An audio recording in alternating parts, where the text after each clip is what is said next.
आपल्या सर्वांचे Indian department job alert गुरु या युट्यूब चॅनल्समध्ये स्वागत आहे. मित्रांनो, 5-6 तास अगोदर आपण या युट्यूब चॅनल्सवर आपल्या एक व्हिडिओ अपलोड केलेला आहे आणि त्या व्हिडिओमध्ये आपण जागा वाढतील असं सांगितलेलं आहे. परंतु ही जी काही माहिती होती ती ऑफिशियल नाही, वाढतील किंवा न वाढतील, परंतु आपण जो संदर्भ घेतलेला आहे अगोदरच्या जाहिरातीचा संदर्भ घेऊन, प्रमाणाचा संदर्भ घेऊन त्यानुसार आपण माहिती सांगितलेली आहे. परंतु आता या ठिकाणी काही विद्यार्थ्यांचे कॉल्स आलेले आहे की टेलिग्राम चॅनल्सवर आपल्या चॅनल्सबद्दल एक मेसेज फिरत आहे की डॅश ह्या म्हणजे आपल्या चॅनलचं नाव घेतलेलं नाही, परंतु असं सांगण्यात आलेलं आहे की यूट्यूब चॅनल्सवर चुकीची माहिती दिलेली आहे आणि दिशाभूल करण्याचं करत आहेत.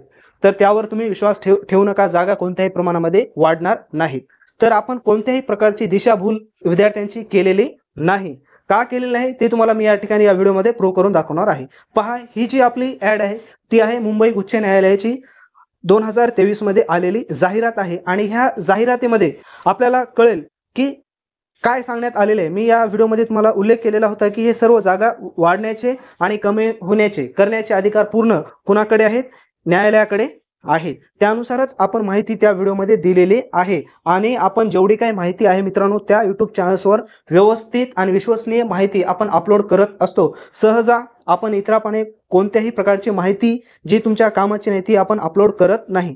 तर पहा मित्रांनो, या ठिकाणी मी तुम्हाला ते पॉईंट्स जाहिरातीमध्ये क्लिअर करून दाखवतो की कोर्टाने, न्यायालयाने आपल्या जाहिरातीमध्ये नेमकं काय सांगितले. त्यानंतर तुम्हाला लक्षात येईल की आपण जो व्हिडिओ तयार केलेला आहे तो व्हिडिओ व्यवस्थित आहे, त्याच्यामध्ये संशयाची कोणतीही बाब आढळून येणार नाही किंवा सहज व्हिडिओ तयार केलेला नाही.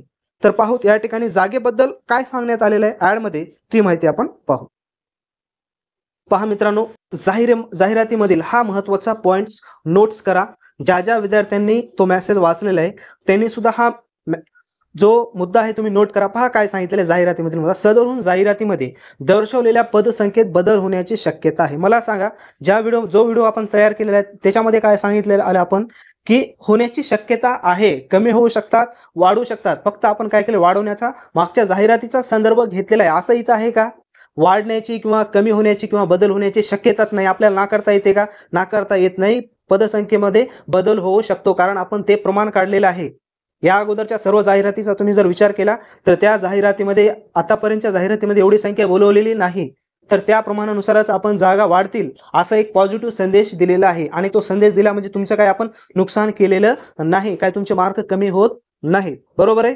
त्याच्यानंतर पुढे पहा, कोणत्याही कारणास्तव पदे कमी जास्त झाल्यास निवड केलेल्या उमेदवारास नियुक्तीबाबत हक्क प्रस्थापित करता येणार नाही अथवा निवड प्रक्रिया रद्द झाल्यास कोणतेही दावा सांगता येणार नाही. दोन बाजू आहेत यामध्ये. पदे वाढू शकतात आणि पदे कमी होऊ शकतात. आता पदे वाढू शकतात हे आपण का घेतलेलं आहे? कारण मागच्या जाहिरातीचा आपण अभ्यास केलेला आहे. 2019 पासून कोणत्याही प्रकारची ॲड आलेली नाही आणि भरपूर जागा ह्या शिल्लक आहेत. त्यानुसार आपण आणि संख्या देखील न्यायालयाने जास्त विद्यार्थ्यांची संख्या बोलवलेली असल्याने आपण फक्त या ठिकाणी जागा वाढतील असा अंदाज गृहीत धरून हा व्हिडिओ तयार केलेला आहे.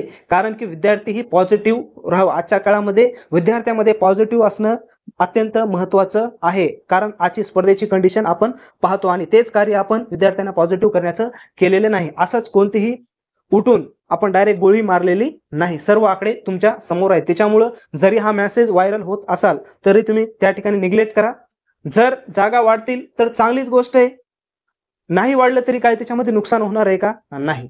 बरोबर आहे. फक्त एक पाऊल पुढे आपण जाऊन त्या मागच्या ॲडचा अभ्यास केला. अभ्यास करून त्यानंतर ती माहिती आम्ही तुमच्यापर्यंत पोहोचवली. याचा अर्थ असा नाही की ह्या चॅनलवर मिळणारी माहिती तुम्हाला चुकीची मिळत असेल. ही माहिती योग्य पद्धतीने तुम्हाला देण्याचा आम्ही काय करत असतो, प्रयत्न करत असतो. तर मित्रांनो, तुमच्या ह्या अगोदरच्या व्हिडिओमध्ये प्लेलिस्टमध्ये जाऊन पहा. मुंबई उच्च न्यायालयाच्या प्लेलिस्टमध्ये तुम्हाला हा व्हिडिओ मिळेल. या अगोदरचा आपण 5-6 तास झाले त्या व्हिडिओला अपलोड करून. त्याच्यामध्ये तुम्हाला काही शंका वाटत असेल, तुम्हाला काय वाटते ते तुम्ही डायरेक्ट कमेंट्स करा त्या ठिकाणी. आणि आता जी मी तुम्हाला माहिती दिलेली आहे त्याबद्दल ती माहिती सुद्धा योग्य आहे की नाही त्याबद्दल देखील तुम्ही बिंदास काय करा, त्याच्यामध्ये कमेंट्स करा. आम्ही तुम्हाला उत्तर देण्याचा प्रयत्न करू. कोणत्याही विद्यार्थ्यांना जेवढे काही कमेंट्स येतात प्रत्येक कमेंट्सचं मी उत्तर देण्याचा प्रयत्न करत असतो. कारण की माहिती ही आपण विश्वसनीय देत असतो. कोणत्याही प्रकारची उचलली जीभ लावले टाळाला अशा पद्धतीने आपण या ठिकाणी माहिती देत नाही. तर तुमच्या ज्या काही समस्या असतील डायरेक्टली तुम्ही काय करा, कमेंट्स बॉक्समध्ये कमेंट्स करा. तुम्हाला मी सकाळच्या व्हिडिओमध्ये दिलेली माहिती कशी वाटते. तुम्ही सुद्धा अभ्यास करा मित्रांनो, तुम्ही सुद्धा अभ्यास करू शकता. असं नाही की युट्यूबवरच येणं आणि युट्यूबवरचीच डायरेक्ट माहिती घेणं. तुम्ही सुद्धा जा, ते वेबसाईट चेक करा. वेबसाईट चेक करून पहा, त्यामध्ये 2018 मध्ये कशी पद्धत होती, 2019 मध्ये कशी होती, 2012 मध्ये, 2016 मध्ये सर्व ॲडचा तपशीलवारपणे, जाहिरातीचा तपशीलवारपणे, त्यांच्या संख्येचा, निवड यादीचा, सगळ्या गोष्टीचा तुम्ही अभ्यास करा. त्यावेळेस तुम्हाला अनुमान तुम्ही सुद्धा काढू शकता, तुम्हाला अनुमान कळेल. तर ही आजच्या व्हिडिओमध्ये एवढी माहिती आपली सांगायची होती.